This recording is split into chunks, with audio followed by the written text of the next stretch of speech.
ఈ ప్రపంచంలోనే సోవియట్ దేశాలలో ఎర్రజెండకి ఒక చారిత్రాత్మక ఉంది. ఆ చారిత్రక క్రమంలోనే బ్రిటిష్ ప్రభుత్వానికి వ్యతిరేకంగా 1920లోనే భారతదేశంలోకి అడుగుపెట్టిన ఎర్రజెండా 1925 మొదటి మహాసభతోటి కమ్యూనిస్ట్ పార్టీ ఆఫ్ ఇండియాగా రూపాంతరం చెందింది. దాని తర్వాత ఇందాక నాగేశ్వరరావు చెప్పినట్టు అంతగా పరిణామ క్రమంలో ఎర్రజెండాలో చీలికలు వచ్చిన మాట వాస్తవం. కానీ ఎన్ని చీలికలు వచ్చినా, ఎన్ని పేలికలు వచ్చినా ఈ రోజుకి బూర్జువా పార్టీలలో, అధికార పార్టీలలో, ప్రపంచ ఆధిపత్య దేశాలకు ఎర్రజెండా అంటే ఇప్పటికీ ఒక భయం ఉందన్న విషయాన్ని మనం గుర్తుపెట్టుకోవాలి. అందుకే ఈరోజు ఎర్రజెండా సాక్షిగా మనం సాధించుకున్న విజయాలు, చారిత్రక నేపథ్యం, పోరాట పటిమలను నెమరేసుకోవాల్సినటువంటి అవసరం ఉంది.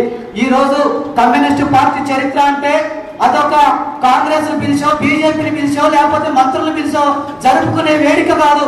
అమరవీర సాక్షిగా, ఎగరేసిన జర్ర సాక్షిగా, జెండా సాక్షిగా మనం జరుపుకునేటటువంటి చారిత్రక నేపథ్యం, వాళ్ళ త్యాగాలను నెమరేసుకునే చారిత్రక నేపథ్యం అన్న విషయాన్ని మనం గుర్తుపెట్టుకోవాలి.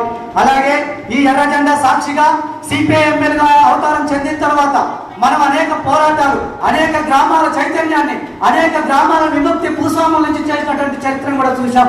ఈ ఎర్ర జెండా ఇప్పటికీ ప్రపంచంలో ఉన్న పెట్టుబడిదారుల సూత్రానికి, పెట్టుబడిదారుల అధికారానికి, పెట్టుబడిదారులు చేసేటటువంటి కార్పొరేట్ శక్తులకు వ్యతిరేకంగా నిలుపుదల చేయగలిగేటటువంటి, అడ్డుకట్ట వేయగలిగేటటువంటి ఒక సూత్రాన్ని కనిపెట్టగలిగే సత్తా, దమ్మున్నటువంటి పార్టీ ఒక ఎర్ర జెండా పార్టీ. అది ఎర్ర జెండాకే సాధ్యమన్న విషయాన్ని కూడా మీ దృష్టికి తీసుకొస్తా ఉన్నాం. అప్పటికిప్పటికే అమెరికాలో అనేక చారిత్రక పొరపాటు తొలి, అధికార పెట్టుబడులు తొలి, అనేకమైనటువంటి అప్పుల భూమిలో కూడిపోయి అధికారమే కూలిపోతున్న తరుణంలో ₹100 మొత్తం డాలర్ విలువ పడిపోతున్న క్రమంలో మార్క్స్ కనిపెట్టినటువంటి పెట్టుబడిదారుల పుస్తకం కోసం మొత్తం ప్రపంచాన్ని అనుభవించినటువంటి ఒక తత్వంలోకి తీసుకొచ్చింది ఈ పెట్టుబడిదారు పుస్తకం. అదే కాపిటల్, దాస్ కాపిటల్. ఆ కాపిటల్ తోటి అమెరికా ఆనాడు పెట్టుబడుల నుంచి బయటపడిగింది. అందుకే పెట్టుబడిదారు దేశమైన ఒక సూత్రాన్ని తీసుకొచ్చి చూపించగలిగింది అన్న విషయాన్ని మనం గుర్తుపెట్టుకోవాలి. ఎరుపంటే కొందరికి భయం భయం, ఎరుపంటే కొందరికి భయం భయం, వారి కంటే పసి పిల్లలు నయం నయం. అందుకే ఎర్ర జెండాను చూస్తే భయపడతారు, ఎర్ర జెండాను చూస్తే ఊళ్ళోకి రానివారు, ఎర్ర జెండాను చూస్తే అనేకమైనటువంటి బూర్జువా పార్టీలు పొత్తులు కడతాయి. ఎర్ర జెండాను ఓడించడం కోసం అనేకమైనటువంటి ఎత్తులు జిత్తులు వేసుకుంటా ఉంటారు. అవసరమైతే రాజ్యాన్ని, చట్టాన్ని, నూతన చట్టాలను కూడా తీసుకొస్తారు. దాంట్లో భాగంగానే ఈ రోజు భారతదేశంలోకి ఎర్ర జెండాను అణచివేయడం కోసం తీసుకొచ్చింది అర్బన్ నక్సలైట్ అనే పేరుతోటి కొత్త చట్టాన్ని, ఊపా పేరుతోటి ప్రశ్నించే గొంతుకల్ని మొత్తం కూడా ఈ రోజు చేసుకొస్తున్నటువంటి విషయాన్ని గుర్తుపెట్టుకోవాలి. అందుకే 5 ఏళ్ల ఉద్యమ చరిత్ర, 5 వేల చరిత్ర కలిగినటువంటి, 500 చరిత్ర కలిగినటువంటి బీజేపీ ప్రభుత్వం కంటే కూడా ఎంతో 100 ఏళ్ల చరిత్ర కలిగిన ఎర్ర జెండా అంటే ఇప్పటికీ బీజేపీకి భయమే. అందుకే మన సిద్ధాంతానికి మొత్తం తూట్లు పడడం కోసం, మొత్తం కూడా అణిచివేయడం కోసం, నిర్బంధం చేయడం కోసం అనేకమైనటువంటి కొత్త చట్టాలను తీసుకొస్తుండు. ఏదైతే ఎర్ర జెండా పూర్తిగా సాధించుకున్నటువంటి నక్సల్ పోరాట వెలుగులో సాధించుకున్నటువంటి, గోదావరి పోరాట స్పిరిట్తో సాధించుకున్నటువంటి, తెలంగాణ సాయుధ పోరాటంతో సాధించుకున్న ఏవైతే లక్షలాది ఎకరాల పోడు భూమి ఉందో ఆ పోడు భూమిని మొత్తం కూడా పట్టాలు సాధించే వరకు చేస్తే ఈ రోజు వచ్చినటువంటి మన తెలంగాణ తీసుకొచ్చినటువంటి తెలంగాణ ప్రభుత్వాలు ఈ రోజు మొత్తం కూడా హరితహారం పేరుతోటి, అడవుల పేరుతోటి, ఇంకొక పేరుతోటి మొత్తం కూడా ఈ రోజు మొత్తం అడవులు మొత్తం ఆక్యుపై చేసుకోవడం కోసం ప్రయత్నం చేస్తుంది.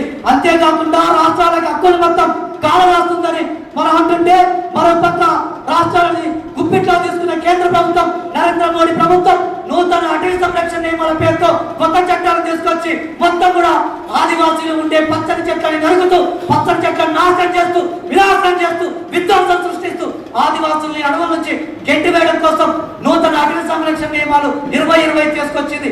ఏదైతే ఒక ఎర్ర జెండాలో సాధించుకున్నటువంటి హక్కులు ఉన్నాయో, భూములు ఉన్నాయో, ఆ పోరాట పట్టులో తీసుకున్నటువంటి వెలుగులో సాధించుకున్న విజయాలు మొత్తం కూడా అవి మొత్తం పక్కదో పట్టించడం కోసం, వాటిని మొత్తం కూడా నిర్వీర్యం చేయడం కోసం ఈ రోజు కేంద్ర రాష్ట్ర ప్రభుత్వాలు తీసుకొస్తా ఉన్నాయి. కొత్త చట్టాలు తీసుకొస్తూ మొత్తం కూడా ప్రజలని ప్రజాపరిపాలన నుంచి దూరం చేసేటటువంటి విధానాలను తీసుకొస్తా ఉన్నారు. అందుకే ఓ ప్రజలారా అర్థం చేసుకుందాం. ఈ ఎర్ర జెండా సాక్షిగా తెలంగాణ సాయుధ పోరాటం నిర్వహించాం, లక్షలాది ఎకరాలను పోరాటం భూస్వాములను తరిమి కొట్టాం, భూస్వాములను తరిమి కొట్టాం, పటేలను తరిమి కొట్టాం, నిజాములను వ్యతిరేకించాం, శ్రీకాకుళంలో పోరాటాలు తీసుకొచ్చాం, గోదావరిలో ప్రతిగంట పోరాటాలు తీసుకొచ్చాం. నిన్నగాక మొన్న తెలంగాణ ఎన్నో ఏళ్ళుగా తాగుతున్న తెలంగాణ చరిత్ర అని చెప్పుకుంటే తెలంగాణ కోసం ఈ ఎర్రజెండా సాక్షిగా తెలంగాణ తీసుకొచ్చి మొత్తం కూడా తెలంగాణని ఎంతో మంది అమరవీరుల సాక్షిగా తెలంగాణని ఒక ఎర్రజెండా తీసుకున్నటువంటి ఉద్యమంగా ప్రత్యేక తెలంగాణ ఉద్యమాన్ని సృష్టించి తీసుకొచ్చి తెలంగాణ సాధించుకున్నాం లేదా? ఎర్రజెండా లేకపోతే ఏది సాధించుకోలేదన్న విషయాన్ని ఇక్కడ మొత్తం కూడా అర్థం చేసుకోవాలని చెప్పి కోరుతా ఉన్నాం. అందుకే ఈ రోజు ఎర్రజెండా సాక్షిగా సాధించుకున్నటువంటి మొత్తం కూడా భూముల్ని మొత్తం కూడా ఈ రోజు ఫారెస్ట్ వాళ్ళు కేంద్ర ప్రభుత్వం రాష్ట్ర ప్రభుత్వం గుంజుకుంటా ఉంది. మరో పక్క ఎర్రజెండా ఏం చేసిందని అడుగుతున్నారు. ఎర్రజెండా చాలా చేసింది. ఎర్రజెండా భూమి లేని వాడికి భూమి పంచింది, గూడు లేని వాడికి గూడు పెట్టింది, ఇల్లు లేని వాడికి ఇల్లు ఇచ్చింది, బతుకుతామని వచ్చిన వాళ్ళకి రాండి అని చెప్పి మొత్తం పునరావాసం కల్పించడం చరిత్ర ఎర్రజెండా పార్టీలో ఉంది. కులాలకు వ్యతిరేకం, కులాలకు అతీతంగా మొత్తం కూడా ఆదరించి అన్నాదమ్ముల వల్లే ఐక్యంగా ఉంచి ఉమ్మడి కుటుంబం వల్లనే ఈ విప్లవ పార్టీలు మొత్తం కూడా ఆదరించాయాలేమో ఒక్కసారి ఆలోచించండి. ఒక్కసారి ఆదివాసి మొత్తం కూడా గ్రామాలలో ఒక్కసారి విప్లవ పార్టీలు మొత్తం కూడా విస్మరించిన తర్వాత ఈ రోజు పూజా పార్టీలు 3 రంగుల జెండాలు రంగురంగుల జెండాలు వచ్చినాక ఇవాళ ప్రజల మధ్య అనైక్యత వచ్చిందా లేదా? ప్రజల మధ్య చీలిక వచ్చిందా లేదా? కులాలు వచ్చాయా లేదా? మతాలు వచ్చాయా లేదా? ఒక్కసారి ఆలోచించండి. అందుకే ఎర్ర జెండా ఉన్నంత కాలం అన్నాదమ్ముల వలె బతికాం, ఉమ్మడిగా బతికాం, ఉమ్మడి కుటుంబం వలె బతికాం. అనేక మంది పట్టడం కోసం వచ్చినా నా కుటుంబం అనుకొని ఆదరించాం. ఉద్యోగాలు లేకపోయినా విద్యార్థులు, ఉద్యోగాలు లేకపోయినా విద్యార్థుల కోసం, యువకుల కోసం పోరాటాలు నిర్వహించాం. అలాగే సాగు భూమి, పోడు భూమి, సాగునీరు మొత్తం కూడా వాటి కోసం ఉద్యమాలు చేశాం. విద్యార్థుల కోసం పోరాడాం. విద్యాలయాలు లేకపోతే మనమే విద్యాలయాల గ్రామాలలో స్థలాలిచ్చి మొత్తం విద్యాలయాలు నిర్మించాం. ఒక దశలో అన్నలే ఉపాధ్యాయులుగా మారి అక్షరాలు దిద్దించారా లేదా ఒక్కసారి గుర్తు పెట్టుకోండి. అలాగే పర్యాణాగో చేతులు నేర్పించాం. రోడ్లు పోయే ప్రభుత్వాలకి రోడ్లు పోయిస్తూ ఇచ్చాం. అలాగే దానికి ఉదాహరణ ఈ రోజు చెట్టుపల్లి కాడ ఉన్నటువంటి బాటను చూడండి, అనేకమైనటువంటి మలిపురం కాడ ఉన్నటువంటి రోడ్లు చూడండి, ఎడుపులగూడెం రోడ్లు చూడండి. అవన్నీ కూడా అండలు పోసిన దారులే. ఆ కిష్టారం టేకులపల్లి కిష్టారం కాదు పోతే గుండాల చెట్టుపల్లి లింగగూడెం వరకు అన్నలు పోసిన దారులే. ఆనాడు చీకటి వయంలో బురదలో మొత్తం గుట్టలు రాళ్ళ రప్పులు తిరిగేటోళ్ళకి రోడ్లు పోసామా లేదని ఒకసారి ఆలోచించండి. అందుకే నక్సలైట్లు, విప్లవకారులు, ఎర్రజెండా పార్టీలు అంటే అవి అభివృద్ధికి చిహ్నం.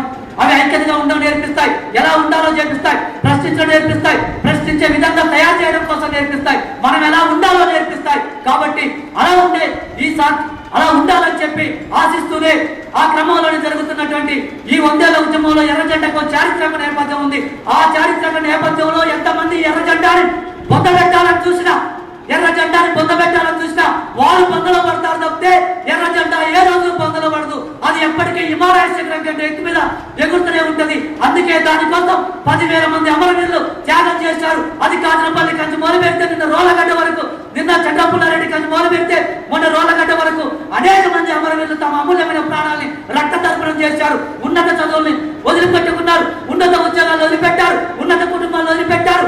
మొత్తం కూడా రాజరికంగా బతికే వైభవ జీవితం ఉన్నా కానీ కాలో గంజం తాగి ప్రజల కోసం, ఆదివారం కోసం, అడవుల కోసం, గూడాలలో బతకడం కోసం వచ్చారు. అందుకే అమ్మలు తాగారు, పోతే కలో గంజం తాగి అడవుల్లో చెట్ల కింద పెట్టి బతికినటువంటి చారిత్రక నేపథ్యం ఉంది. ఏ పరుపులు కోరుకోలే, ఏ చెరువులు కోరుకోలే. వాళ్ళు కోరుకున్నదల్లా ప్రజా చైతన్యం, ప్రజా విముక్తి, నూతన ప్రజాస్వామిక విప్లవం. ఆ వెలుగుల కోసం పనిచేయాలని చెప్పి కోరుతూనే ఇప్పటి వరకు అనేక త్యాగాలతో పోరాటం చేస్తున్నారు, పోరాడుతూనే ఉన్నారు.